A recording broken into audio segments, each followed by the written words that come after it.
সৈয়দ রিজওয়ান হাসান শুদ্ধ বাংলায় কইলেই হবে। শুদ্ধ বাংলা উনি মুক্তিযুদ্ধের কি বুঝে?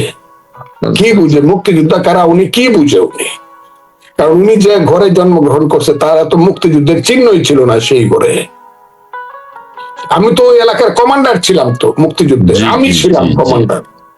আমি তো জানি হবিগঞ্জে কারা দালাল ছিল, বানিয়াচং আদমিনীগঞ্জে লাখাই কারা দালাল ছিল, এটা আমি জানি। কাদেরকে কারা আইসা আমার পায়ে পড়ছে যান বাঁচানোর জন্য, কত রাজাকার রে জেলখানায় দিয়ে অস্ত্র রাখছি, শুধু জীবনটা বাঁচায় দিছি 16 ডিসেম্বরের পরে সারেন্ডার করছে বইলা। উনাকে আমি চিনি। জি, ওনার বাড়ি আমার বাড়ি থেকে 18 থেকে 20 কিলোমিটার দূরে, হবিগঞ্জে ওনার বাড়ি। কিন্তু উনি সিলেটি ভাষায় কথা বলেন না। সিলেটের সমস্ত নেতারাই সিলেটি ভাষায় কথা বলছে। আব্দুস সামাদ আজাদ থেকে ধরে, হুমায়ুন রশিদ চৌধুরী থেকে ধরে, আমাদের অর্থমন্ত্রী কিবরিয়া সাহেব থেকে ধরে, অর্থমন্ত্রী সাইফুর রহমান সাহেব, সবাই সিলেটি। উনি খুব শুদ্ধ ভাষায় কথা বলে এবং ভালো কথা বলেন। উনি খুব ভালোভাবে উনি জিনিসটাকে করেন। আমার ওনার প্রতি কোনো অন্যায়, কিন্তু স্বাধীনতা সম্পর্কে বা মুক্তিযুদ্ধ সম্পর্কে ওনার কথা বলার কতটুকু রাইট আছে আমি ওনাকে বলতে চাই, আপনি একটু বন্ধ রাখেন। কারণ আপনি স্বাধীনতা এবং মুক্তিযুদ্ধ পরিবারের সন্তান নন। আপনার বাবা মুক্তিযুদ্ধ বিরোধী একজন লোক ছিলেন, তার নাম জনাব সৈয়দ মহিবুল হাসান। এই যে কথাটা আমি আরেকবার বলছি, কথাটা উনি এইসব কথা বলে নিজেকে যে প্রকাশ করছে, উনি কি মুক্তিযুদ্ধ কি বুঝেন? উনি এই 6 মাসের মধ্যে 600 বার বলা হয়েছে 47 আর 24 হইল মুক্তিযুদ্ধ। 71-এ তেমন কোনো মুক্তিযুদ্ধ হয় নাই, কিছুই হয় নাই।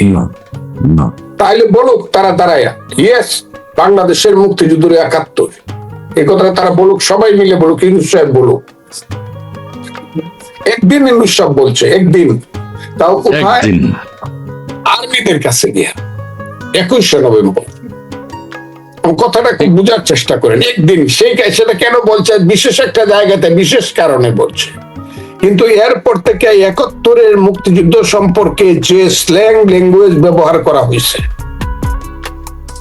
যে স্ল্যাং ল্যাঙ্গুয়েজ 71-এর মুক্তিযুদ্ধে যে সমর্থন করে, সে কাদেরকে মানতে হবে, কাকে মানতে হবে, কাদেরকে নেতৃত্ব দিতে হবে?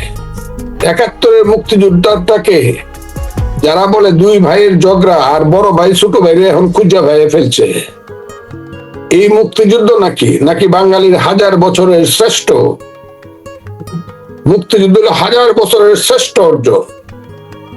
সেই অর্জন কে যারা ছোট করতে চায়, হ্যাঁ, মুক্তিযুদ্ধ করার পর দেশ যখন স্বাধীন হয়েছে, এই দেশে 72 একটা মুক্তিযুদ্ধ স্বীকার করলে 72-এর সংবিধানকে এত অপমাননা করে কেন? কেন বলে কবরে পাঠায় দিব 72-এর সংবিধান? কবরে বলছে কিনা আপনি বলেন তো দেখি, বলছে কিনা? কত মুখে বলছে 72-এর সংবিধান বা কবরে পাঠায় দিব? জি, যেভাবেই বলেন, স্বাধীনতা সংগ্রামের ক্যাপ্টেনের নাম কি? এটা আমি আমি বিএনপি করি, অনেক ভুল বুঝাবুঝি হয়। তার স্বাধীনতা সংগ্রামের লাস্ট খেলার ক্যাপ্টেনের নাম, ফাইনাল খেলার ক্যাপ্টেনের নাম হইল শেখ মুজিবুর রহমান। তাকে বলতে অপ্রাসঙ্গিক করে দিবে বাংলাদেশে। যারা শেখ মুজিবকে অপ্রাসঙ্গিক করে দেয়, 7ই মার্চের বক্তৃতাকে যারা বলে এটা কোনো ভাষণ টাষণ না, তাদের কাছ থেকে তারপরে আমাকে বুঝতে হবে যারা 72-এর সংবিধানকে কবরে পাঠিয়ে দেন। অলরেডি 72-এর সংবিধানের 4টা স্তম্ভের মধ্যে 4টা মূলে 3টাকে একদম গলা কাইটা ফাঁসিতে দিয়ে দিছে। তারপরে আমাকে বুঝতে হবে তারা মুক্তিযুদ্ধ মানে, এবং এটা জনাব বা সৈয়দ রিজওয়ান হাসান শুদ্ধ বাংলায় কইলেই হবে। শুদ্ধ বাংলা উনি মুক্তিযুদ্ধের কি বুঝে? কি বুঝে মুক্তিযুদ্ধ কারা? উনি কি বুঝে? উনি কারণ উনি যে ঘরে জন্মগ্রহণ করছে তারা তো মুক্তিযুদ্ধের চিহ্নই ছিল না সেই ঘরে। আমি তো ওই এলাকার কমান্ডার ছিলাম, তো মুক্তিযুদ্ধে আমি ছিলাম কমান্ডার। আমি তো জানি হবিগঞ্জে কারা দালাল ছিল, বানিয়াচং আদমিনীগঞ্জে লাখাই কারা দালাল ছিল, এটা আমি জানি। কাদেরকে কারা আইসা আমার পায়ে পড়ছে যান বাঁচানোর জন্য, কত রাজাকার রে জেলখানায় দিয়ে অস্ত্র রাখছি, শুধু জীবনটা বাঁচায় দিছি 16 ডিসেম্বরের পরে সারেন্ডার করছে বইলা। কাজে উনি মুক্তিযুদ্ধের কথা কি বলে, এটার উত্তরটা আমি দিলে পরে আমার নিজেকে ছোট বইলা মনে হয়, আমি উত্তরটা দিব। আমাদের দেশ এখন কোন শাসন ব্যবস্থা নাই। এখানে শুধু ইউনূস সাহেব যদি কোনো কারণে অনুপস্থিত হয়ে যান, কোনো কারণে আমি জানি না, তাহলে এই দেশ নাই। এই কারণে নাই, দেশ টিকে থাকে অনেকগুলো জিনিসের উপর। এক নম্বর হলো সার্বভৌমত্বের প্রতীক হলো সামরিক বাহিনী। তারা এখন এলাকায় এলাকায় আছে, কিন্তু পত্র পত্রিকা পড়লে সবকিছু জানলে বুঝলে দেশে বিদেশে আমাদের দেশের সামরিক বাহিনী ব্যাপারে আমি কোনো বলতে চাই না, কিন্তু 10 বছর 20 বছর আগের যে সামরিক বাহিনী ছিল, তাদের যে মরালিটি ছিল, এই আন্দোলনের মধ্য দিয়ে তাদের মধ্যে ডিফারেন্সটা হয়েছিল, সেই ডিফারেন্সের কারণে তাদের মধ্যে কিছুটা বিভেদ আছে বলেই মনে হয়। কারণ প্রতিদিন আমরা দেখি কতজন অফিসারকে ছাঁটাই করা হয়েছে, কতজন কি করে, ইত্যাদি ইত্যাদি। এরপরে হইল দেশের ঘোড়ার নাম হইল সিভিল প্রশাসন। সিনিয়র সেক্রেটারি থেকে ইউনো হয়ে এসিলেন্ট পর্যন্ত এরা আল্লাহর দুনিয়াতে কেউ জানে না বর্তমানের এই সিভিল প্রশাসন আমলাতন্ত্র কি অবস্থায় আছে। কেন জানি মনে, হ্যাঁ, এরা কারো কথা শুনে না, কারো কথা বুঝে না, কিচ্ছুই বুঝে না। এরার মতো করে চলতেছে, কোন ধরনের প্রশাসন চলছে না, কোথাও না। 2, 3 হইল আইন শৃঙ্খলা রক্ষা করার জন্য যে পুলিশ বাহিনী, আল্লাহ রক্ষা করুক বাংলাদেশকে। পুলিশ বাহিনী এখন পর্যন্ত মরালি নিজেরা মাথা উঁচু করে দাঁড়াইতে পারে নাই, এবং সেই পুলিশ বাহিনীকে ব্যবহার করতেছে এখন সমন্বয়ক নামদারি একদল ছাত্র যুবক, ফার্স্ট ইয়ারে কলেজে পড়ে, 9-10-এ পড়ে অথবা বিএ পড়ে, এইসব ছেলে পেলেরা পুলিশকে গিয়ে বলতেছে, এই আমি সমন্বয়ক, আমারে চিনো, একটা কেস নেও, 173 জন আসামি। সেই আসামি দিয়া লাখ লাখ টাকার ব্যবসা করিয়া, আসামির ব্যবসা। এবং আগামী দিনে আমি আপনাকে বললাম, আগামী দিনে 2টা শব্দ সাংঘাতিক ভাবে মানুষের কাছে অনেক দিন তাদের মাথার, একটার নাম হলো সমন্বয়ক আর একটার নাম হলো সংস্কার। এই 2টা শব্দ খুব অপ্রিয় হবে আগামী দিনে। অত শব্দ কিন্তু 2টাই ভালো। কেন?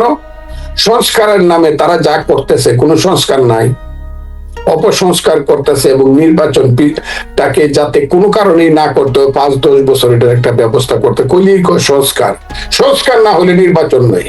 যেটা শেখ হাসিনা বলতো, উন্নয়ন না করে কিসের ইলেকশন, যেটা আইয়ুব খান বলতো, আইয়ুব খানের মূল মন্ত্র উন্নয়নের গণতন্ত্র। ওই পথ ধরছে এখন এই সংস্কারকরা, আজকের সরকার। সংস্কারের নামে অনন্তকাল ইলেকশন যাতে না করে, এটা আমার কাছে অবাক লাগে। আমি কিন্তু তাদেরকে দোষী না, আমি তাদের কাছে, ওই সন্তানদের কাছে হাত জোর করে বলতে চাই, তোমরা ক্ষমতার জন্য এত পাগল কেন? তোমরা বলো, আমরা কি শুধু ইলেকশনের জন্য, আমরা একটা ইলেকশন করার জন্য এত রক্তপাত করছি? আমরা যদি বলি, তাইলে তোমরা কি এই 3 জন মন্ত্রী হওয়ার জন্য এই আন্দোলনটা বাংলাদেশের মানুষ করছিল? তারা যখন বলতেছে হাসিনা সরকারের যারা অন্যায় করছে তাদের টোটাল বিচার না করে কোনো ইলেকশন হবে না, এবং যারা ইলেকশন চাইবে তারা হইল ফ্যাসিস্টের দোষর, ভারতের দালাল। তাইলে একটা বিচার শেষ করতে কতদিন লাগে? আমি আইনজীবী হিসেবে বলি, আমি বাংলাদেশের সিনিয়র অ্যাডভোকেট, কিন্তু আইনজীবী হিসেবে বলি, বাবর সাহেবের বিচারটা 8 সনে শুরু হয়েছে, 24 সনে গিয়া 5ই আগস্ট ঘটার কারণে দ্রুত শেষ হয়েছে। তাইলে 16 বছর লাগছে বাবর সাহেবের বিচারে। যারা ফেসিস্ট তাদের বিচার করতে 16-17 বছর লাগবে। তো এই সময়টাতেই আমাদের সমন্বয় বাবাদেরকে এটা কোনো দেশ না, এটা কোনো দেশ না। মানুষ কোথায় যাবে? অন্ধকারে নিমজ্জিত হয়েছে দেশ, কুয়াশা আচ্ছন্ন এই দেশ। যেমন প্রতিদিন লেখা থাকে ঢাকা শহর হলো পৃথিবীর সবচেয়ে সবচেয়ে মানে অবিশুদ্ধ দেশ, শহর পৃথিবীর মধ্যে। হ্যাঁ, ঠিক তেমনি বাংলাদেশটা এখন হলো সবচেয়ে অনিশ্চিত একটা দেশ, অন্ধকার একটা দেশ। এখানে কোনো ধরনের পিলার নাই, কোনো ধরনের নেতৃত্ব নাই। ভালো হোক মন্দ হোক, একটা এলাকা 300 এলাকাতে যদি ইলেকশন হয় আর 300 এমপি হয় যদি ইলেকশনের মাধ্যমে, তাহলে এলাকার লোকজন বলতে পারে, আরে বিপদে পড়ছস, ল যাই এমপি সাহেবের কাছে যাই। 500 লোকে ভাই ডাকতে পারে এমপি সাহেবরে, ভাই ডাকার লোকও নাই এখন। এখন আছে শুধু দেখা যায় ছেলেরা দেশে যায়, সকালবেলা তাদেরকে দেখা যায় সুন্দর একটা শার্ট প্যান্ট পরছে, দুপুর বেলা দেখা যায় পাজামা পাঞ্জাবি পরছে, রাত্রে বেলা দেখা যায় সুটকুট পরছে, আবার বাড়িতে যাওয়ার সময় দেখা যায় তাদের নামে 100 গেট হয়েছে, আবার তাদের সাথে 25টা 50টা গাড়ি আছে। এগুলো আর দেখা যায় মারামারি, অফিসে মারামারি, রাজপথে মারামারি, ছাত্রদের মারামারি, নেতারা মার খাইতেছে, সমন্বয়করা মার খাইতেছে, কি বিরোধী কি বিরোধী বৈষম্য বিরোধী সমন্বয়করা মার খাইতেছে। কালকে দেখলাম 1 নম্বর ব্যক্তিও মার খাইছে। এই যে মারামারি ধরাধরি শুরু হয়েছে, এইটার কোনো শেষ নাই, এটার একটা শেষ হওয়া দরকার। এটা এখন আস্তে আস্তে যদি চলতে থাকে এবং খুব দ্রুত একটা ইলেকশন না হয়, it will B a failed state. যদি দয়া করেন, আমি পরশুদিনে 25 তারিখে একটা 26 তারিখে একটা বক্তৃতা করছি বিএনপির প্রতিষ্ঠাতা জনাব জিয়াউর রহমানের জন্মদিন উপলক্ষে। এটা করছি আমি রিপোর্টার্স ইউনিটিতে। সেখানে মেজর হাফিজউদ্দিন বীর বিক্রম স্থায়ী কমিটির সদস্য, উনি চিফ গেস্ট ছিলেন। মিটিংটা আয়োজন করছিল বিএনপির জাতীয়তাবাদী মুক্তিযোদ্ধা দল। সেখানে আমি খুব সুস্পষ্টভাবে বলছি যে একটা কথা আছে, গোখলে বলেছিল, what Bengal things today, rest of India things tomorrow. আমি আজকে বক্তৃতা করতে গিয়ে আমি দাবি করতে চাই, আমি যা বলি আজকে, যা বলবো কালকে বিএনপি সব নেতারা তা বলবে। তাদের সামনে আমি বলছি কেন, আমি প্রথম দিনই বুঝছি এদের কথায় বার্তায় ভাব বিলাসে যে এরা প্রথমে আওয়ামী লীগকে একটা ধাক্কা ধাক্কা দিয়ে দিছে, এবং তারা আওয়ামী লীগ আর 10 বছর 20 বছরের মধ্যে এখানে আসলেও তারা মাথা উঁচু করে দাঁড়াতে পারবে না। এখন তাদের সামনে রইল বিএনপিকে তারা ইরানের বনি সদরের একটা পার্টি বানায় দেব কিছুদিনের জন্য, 1-1.5 বছরের জন্য যদি দয়া করে তারা বনি সদর হিসাবে রাখতে পারে, বিএনপির দলটাকে বনি সদরের দল 1.5 বছর পর একটা লাথি দিয়ে ইরানের খুমেনিদের মতো একটা রাষ্ট্র বানাইব, তারাই দেশ শাসন করব। এখানে ইরানে যা হচ্ছে তাই হবে, আফগানিস্তানে যা হচ্ছে তাই হবে, সিরিয়াতে যা হচ্ছে তাই হবে, এরা তারা করার চেষ্টা করবে। This is not Islam.